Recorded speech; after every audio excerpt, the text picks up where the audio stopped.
كل عيلة وفي كل مجتمع في طنط الحشرية اللي تيجي تقولك: ايه يا حبيبتي، احنا مش هنفرح فيكي ولا ايه؟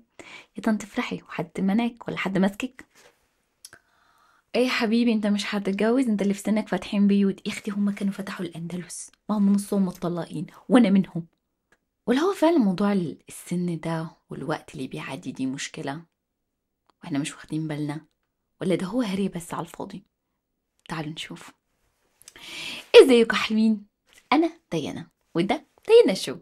هكلم فيه معكم مواضيع كتيرة ومختلفة ومتنوعة، بس دايما هيكون الهدف منها نخلي حياتنا أجمل وأحلى وأسعد لينا واللي حوالينا. تعلم منكم وتعلموا مني، يا رب أكون عند حسن ظنكم بيا. يلا بينا. هنتكلم على معتقدين في الحلقة دي.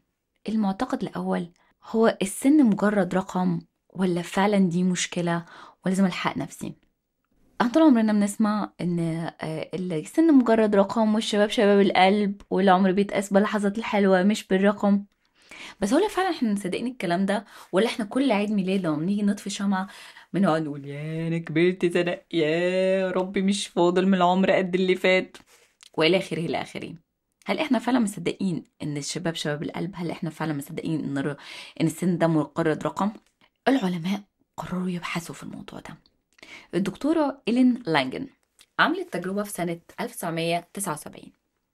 جابت 8 أشخاص عندهم حاجة و80 سنة، وحطوهم في بيت، حطوهم كده في ريتريت. البيت ده البيئة بتاعته والديكورات بتاعته كل حاجة محيطة بيه من 20 سنة فاتت، يعني من الخمسينات. الديكور، الألوان، الستايل، الإلكترونيات، كل حاجة بتقول إن إيه، الأشخاص دول عايشين في البيت ده ما عندهمش 80 سنة، عندهم 60 سنة. وسابوهم 7 أيام. المفروض انهم يعيشوا وياكلوا ويلبسوا ويتعايشوا على ان عندهم 60 سنة مش 80 سنة. اول ما دخلوا على البيت طبعا جايبين معاهم شنطهم كده، عايزين نطلع الشنط فوق بقى في الدور التاني. لا حضرتك اتفضل طلعها بنفسك، انت واحد ما عندكش 80 سنة، انت شخص عندك 60 سنة. وزي ما قلنا سابوهم 7 أيام ورجعوا لهم تاني وعملوا عليهم فحوصات. اكتشفوا عدة حاجات. أول حاجة إن الكوجنيتيف بيهيفير بتاعهم اتحسن، بقت ردات الفعل بتاعتهم أحسن، إدراكهم بقى أحسن، تركيزهم بقى أحسن، سمعهم، نظرهم تحسن. ده غير إن بعضهم شكلهم تغير وبقى شكلهم أصغر في السن. وده لو دل على حاجة، دل على إن ده اللي بيعمل البرمجة. مخك هو بيقرر وبيحدد انت سنك كام. طبعا الاكل والعوامل البيولوجيه والعوامل الفسيولوجيه والكلام ده بيفرق. لكن لو انت بتعمل كل حاجه كويسه وبتاكل كويس وبتتمرن كويس وكل حاجه، بس انت من جواك حاسس انت كبرت، ان انت عجزت، فانت هتعجز. الموضوع كلياته يعتمد على المنتال بتاعك. انت شايف عندك كام سنه؟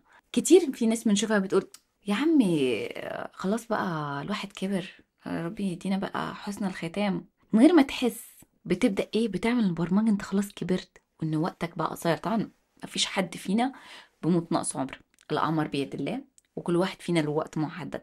لكن انت اللي بيحصل، انت بتنهي عمرك الافتراضي، بتأثر وقت اعتمادك على نفسك، بتأثر وقت ان انت تكون فيه مستقل جسديا وذهنيا. كل ما تقول انا كبرت، انا خلاص ظهري بقى يوجعني، خلاص الكبر عبر، ما الواحد بقى مش مركز خلاص. السن برضو له احكام يا جماعه، يعني السن بيحكم؟ لا، السن ما بيحكمش. ودليل عليه التجربه اللي احنا قلنا عليها. ناس كتير، انا اعرف ناس بجد في ال90 عندهم ذاكره، والله ما بكذب عليكم، احسن مني بمليون مره. ليه؟ عشان هما فرست لهم دايما بيمرنوا الدماغ بتاعهم، ومؤمنين ان دي عضله وده ايمان. انا عندي كام سنه؟ انا اعرف دكتور عنده حاجه تقريبا حوالي 95 سنه، حاجه كده 95 96 سنه. الراجل اللي بيشوف ولا بيسمع وماشي بعكاز وبيتسند، ويعني ما بيقدرش يتحرك بشكل جسدي. حافظ الكريدت كارد نمبر بتاعته عن ظهر قلب. يعني لما مثلا بيضيعها او حاجه بقى، ما انا عارف الكريدت نمبر بتاعتي، وعارف الاكسبيريشن ديت، وعارف الكلام ده كله. انا مش عارفه الكريدت نمبر بتاعي. انت شايف نفسك ازاي؟ هي برمجة بتعملها للدماغ. هل شايف نفسك كبير؟ هل انت بتلبس خلاص، دخلتي في سن ال40 وبدأت تلبسي غوامق وبدأتي تحس ان لا انا قايمه من النوم تعبانه، كل حاجه فيا بتطرقع، كل حاجه فيا بتعمل صوت. فطبعا هتكبري. وممثلين كتير دلوقتي بنشوفها، انا عارفه دلوقتي ان البوتوكس والعمليات التجميل ليها عامل تخلينا شكلنا اصغر، بس لو انت تقدر تصغر نفسك ليه لا؟ لو انت ممكن تعمل حاجه تخليك تحس ان انت لسه شباب وفيك حيويه، ليه لا؟ ربنا مديك هديه، حياتك دي هديه عشان تستمتع بيها وتفيد وتستفيد. لو انت عندك فرصة ان انت تستغل الوقت ده بان انت تستمتع بيه وتقضي وقت اكتر مع الناس اللي بتحبهم وبيحبوك، ما تعملش كده ليه؟ بدل ما انت تقضيها على السرير وتقضيها عمال بتعد في ادوية. دلوقتي الناس الكبيرة لما بيقعدوا مع بعض، انا باخد الدواء الفلاني، انا الدكتور حطني على البتاع ده، انا النهارده رحت يمكن 3 دكاتره كل واحد شكل، رحت شفت النظر، ورحت شفت قلب، ورحت شفت كبد، ورحت مش عارفه ايه. ده الكلام بتاعهم. البرمجة بقت ان انا كبرت، البرمجة ان انا عجزت، البرمجة ان انا يا رب بس حسن الختام ما راح من العمر قد ما بقي من العمر قد ما مضى. شوف البرمجة بتاعتك، ما تخليش تفكيرك يعجزك قبل اوانك. وافتكروا لما وانا صغير، لما بقى عندي 15 سنة كلمت وانا صاحبي، تخيلي عندنا 15 سنة، ده نص ال30. يا زمان ايام ما كنا 30. فانت بتحدد يبقى عندك كام سنة، انت بتحدد تشوف نفسك ازاي، تشوف نفسك شباب ولا تشوف نفسك عجوز، ولا تشوف نفسك لا لسه فيا بيجي مني برضو. دي برمجة. واعمل كده عشان الحياة حلوة، استمتع بيها، ما تعجزش نفسك قبل اوانك، ما تستعجلش. انا عارفه الكلام اللي بقوله ما جبتش ديب من ديله، ما احنا عارفينه الكلام ده وحافظينه مليون مره، ما اخترعتش. لكن مجرد ايمانك بيه، مجرد ان تصحى النهارده وتقول انا هعيش حياتي كان عندي 20 سنه بخبره 30 سنه وبطاقه 20 سنه. يا سلام، يا سلام، ايه الفورميلا دي؟ يعني اللي انت اتعلمته في العشرينات دلوقتي بتطبقه في الثلاثينات بس بطاقه العشرينات. انا في عشريناتي كانت نيال 60 نيله صراحه يعني، مكنتش عارفه انا ايه، مكنتش عارفه انا مين. دماغك هو اللي بيحدد انت عندك كام سنه، وجسمك بيتجاوب معاك، صحتك بتتجاوب معاك، ذاكرتك بتتجاوب معاك. لو انت شايف انت شخص عندك 80 سنه او 90 سنه، او انت خلاص عجزت وانت قربت تموت، جسمك هيتجاوب معاك، ذاكرتك هتضعف، امكانياتك هتقل، هتبقى محتاج مساعدة. خلاص، دي فكرة انت حطيتها وامنت بيها وبدأت تتصرف على اساسها.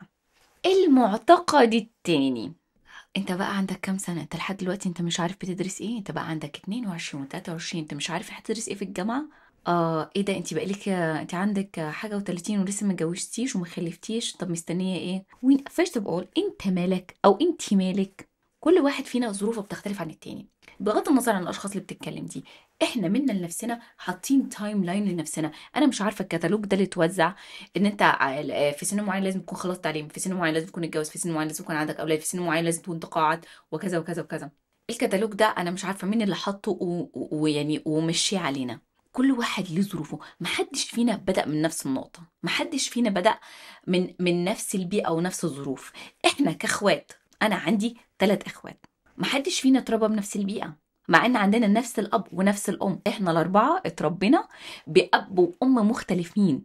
ليه؟ لانه بابانا ومامتنا كانوا في مراحل مختلفة في حياتهم لما انا اتولد، وكانوا في مرحلة مختلفة لما اختي اتولدت، فتربينا بطريقة مختلفة، بيئتنا اختلفت، ظروفنا الاجتماعية تفرق عني عن اختي واخويا الصغيرين، فاحنا ظروفنا تختلف عن بعض. مش ضروري الشخص اللي خلص مثلا وعمل حاجات كتيرة اول ما وصل سن ال30 يبقى ايه ده المثال اللي احنا لازم نتتبعه. ظروفه تختلف عن ظروفي. انا في عشريناتي كنت منيلة، انا ما كنتش عارفة انا مين، وما كنتش عارفة انا بعمل ايه، وماشية بتوقعات الاخرين، ما حدش اجبرني وما حدش ضغطني اعمل حاجة انا مش عايزاها. لكن ايه، بقيت ماشيه بتوقعات الاخرين، بتوقعات المجتمع. هو عايز مني ايه؟ انا المفروض اكون في السن ده خلصت دراسه، انا اكون في السن ده انا عارفه عايزه اعمل ايه، انا المفروض في السن ده اكون اتجوزت وعندي اولاد. المفروض مش ضروري. حاجات كتير بنبداها وبعد كده بنكتشف ان احنا مش عايزينها، او احنا مش حابينها، او دي مش شخصيتنا، او احنا اتغيرنا وعايزين نبدا من مكان تاني. ناس كتيره بدات حاجه وبعدين اكتشفت مش هي دي الحاجه اللي عايزاها. لا، انت تعرف ان انت مش اللي انت مش عايزه مهم قد ما هو مهم تعرف انت عايز ايه. فعشان كده الحياة دي رحلة، وزي ما قلت ظروفنا بتختلف. انت مثلا عشان توصل لمرحلة ال40 في زول، عشان توصل مثلا سن ال40 وتبدأ في مشروع جديد أو في حاجة جديدة في حياتك. العشرينات والتلاتينات أنت قضيتهم بتعمل إيه؟ قضيتهم مثلا بتظبط في نفسك، بتشتغل على نفسك، بتشتغل على إمكانياتك، بتشتغل على ثقتك في نفسك. أنا في العشرينات ما كنتش واثقة في نفسي وما كنتش واثقة في قدراتي زي ما أنا دلوقتي. وفي الأربعينات مش هكون أحسن ما أنا عليه دلوقتي. وفي الخمسينات هكون أحسن ما كنت عليه في الأربعينات وفي التلاتينات وفي العشرينات. الدنيا دي رحلة بنجمع فيها نقاط، بنجمع فيها تجارب، بنجمع فيها حاجات نتعلمها، بنجمع فيها علم ومعرفة ووعي ذاتي بنفسنا. كتير مننا ماشيين احنا مش عارفين احنا بنعمل ايه. طب ده بياخد وقت، ده بياخد سنين، مش بيخلص ما بين يوم وليلة. في العشرينات انت مش عارف انت عايز ايه، ماشي بتخبط. او مثلا باباك ومامتك قالوا لك ده لازم تعمل كذا، او مثلا انت المجتمع قال لك ده لازم تكون وصلت للمرحلة دي. مش مضطر. الظروف بتاعتك والبيئة بتاعتك والابرينج بتاعك، الطفولة بتاعتك تختلف عن الاشخاص الاخرين. الناس اللي قاطعين دلوقتي في سن معينة ما تعرفش هم بدأوا منين، او ممكن عندهم حاجة انت مش عندك، او انت عندك حاجة هم مش عندهم.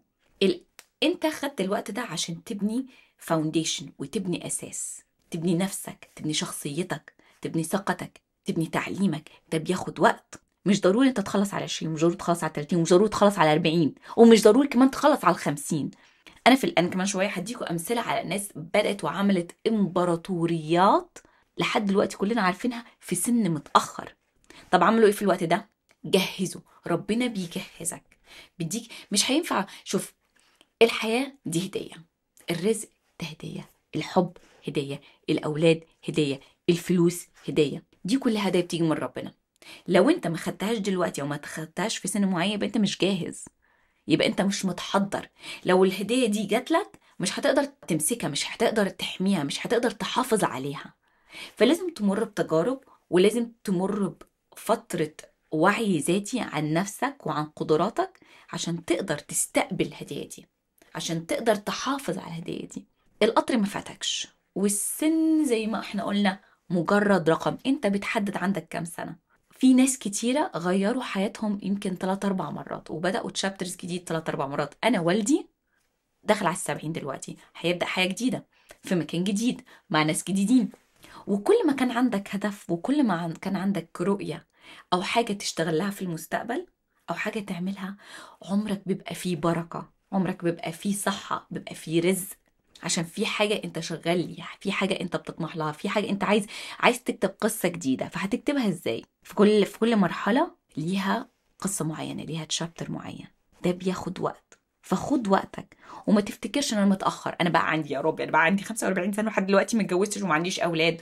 طب انت كنت بتعمل ايه في الوقت؟ ما انت كنت بتبني نفسك، ما كنت بتعمل فلوس، بتجهز نفسك عشان لما الهديه دي تيجي تكون قادر تمسكها وتقدر تحافظ عليها وتكون تستحق ان انت تستقبلها. هقول لكم على امثله حقيقيه لاشخاص حقيقيين حققوا، عملوا امبراطوريات في سن متاخر. الخواجه كنتاكي عملت امبراطوريه كنتاكي وهو عنده 62 سنه. 62 سنه. عرفنا الخواجه كنتاكي كان بيعمل ايه في الوقت ده؟ كان بيعمل الخلطه السريه بتاعته دي، بتاخد وقت عشان يطلع بالمنتج التحفه ده. خد وقت عشان يبقى عنده القدره انه يحافظ على الامبراطوريه دي. خد وقت. ستانلي، انا من محبين مارفلز وسبايدر مان ووندر وومن والكلام ده كله، ما نجحش في الامبراطوريه دي بتاعته الا لما كان داخل على 40. طب كان بيعمل ايه في الوقت اللي فات ده كله؟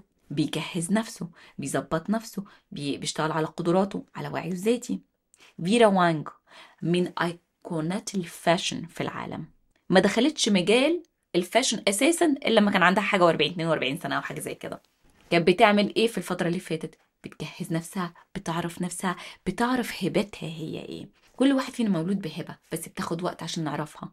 لان احنا لما بمرحله الطفوله بتاعتنا بيبقى عندنا ايه؟ بيبقى عندنا انبوتس كتير من كل اللي حوالينا، من المجتمع، من بابانا ومامتنا والناس اللي حوالينا، من اصحابنا. فاحنا شخصيتنا احيانا بتتوه في الزحمه، بننساها. بتاخد وقت عشان تفتكر انت مين، بتاخد وقت عشان تعرف انت مين، بتحب ايه وما بتحبش ايه، عايز ايه وما بتحبش ايه. في الملخص، انت في المكان الصح في الوقت الصح. انت مش متأخر ومش متقدم. طبعا عشان اكون واضحة، مش معناه ان ايه قضي حياتي كلها وصل سن مثلا 70 او 80 وانا لسه انا مش عارف ايه. لا، انت بتشتغل على نفسك كل يوم، كل اسبوع، كل سنة، كل شهر. انت بتعرف انت عايز ايه. طول ما انت شغال، طول ما في اكشن، فانت مش بتضيع وقت، وقتك ما ضاعش، وانت مش متأخر، زي ما قلت انت في المكان الصح في الوقت الصح، وكل واحد ليه وقت معين، وربنا كاتب لنا ارزاقنا. زي ما احنا قلنا اتكلمنا، احنا مخيرين او مسيرين. الظروف اللي حوالينا بتحكم علينا، لكن الرياكشن بتاعنا وتفاعلنا معاه هو بيحدد اي اتجاه هناخده.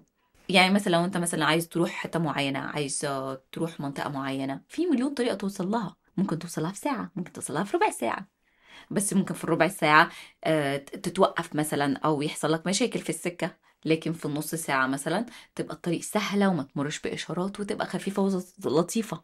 الطرق تختلف، لكن الهدف واحد، الديستنيشن هو نفسه، بس بتاخد وقت. فحبيبي انت مش متأخر ومش متراجع، والقطر لسه ما فاتش. ولو ليك نصيب في حاجة هتاخدها. واللي ما اتجوزتش ربنا كاتب لك الأحسن لقدام، ما تستعجليش. واللي لسه ما خلفش يمكن ربنا اللي كاتب لك تخلف على سن كبير، عشان يكون عندك خبرة وتكون أب أو أم كويسين، تقدر تدي ولادك خبرة السنين بتاعتك اللي عدت. ما تقارنش نفسك بحد، ما تقارنش نفسك بحد. اسعى دايما تكون أفضل من نفسك امبارح. اتعلم من اللي حواليك، اتعلم من مذكرات الناس اللي نجحت، اتعلم من الناس اللي بدأت في مكان معين، لكن ما تقارنش نفسك في حد. مفيش حاجة بتقتل ثقتك في نفسك وإحساسك بإمكانياتك قد المقارنة.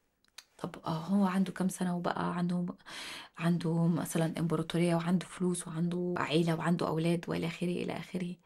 يا حبيبي ما تعرفش ظروفه، ما تعرفش هو بدأ منين. يمكن هو مثلا اتولد في بيئة بتزرع ثقته في نفسه وهو ولد صغير. انت ما كانش معاك كده، انت اضطريت تعمل بارنتنج وتربي نفسك من نفسك من اول وجديد. مش كلنا بدأنا في نفس المكان. مش كلنا عندنا نقطة البداية وعندنا البريفليج زي التانيين. في ناس خدوا دعم اللي حواليهم، في ناس ما خدتش. انت بدأت من نفسك، فانت بتبني فاونديشن بتاعك انت بإيدك بتبنيه، بياخد وقت. وافتكر، الجبنة العتائي هي الحلوة.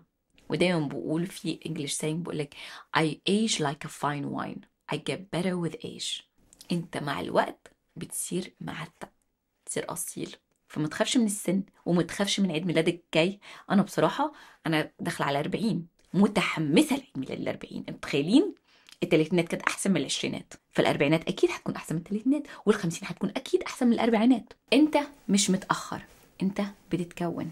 انت مش فاشل، انت في الطريق. انت مش منسي، انت بتتحضر.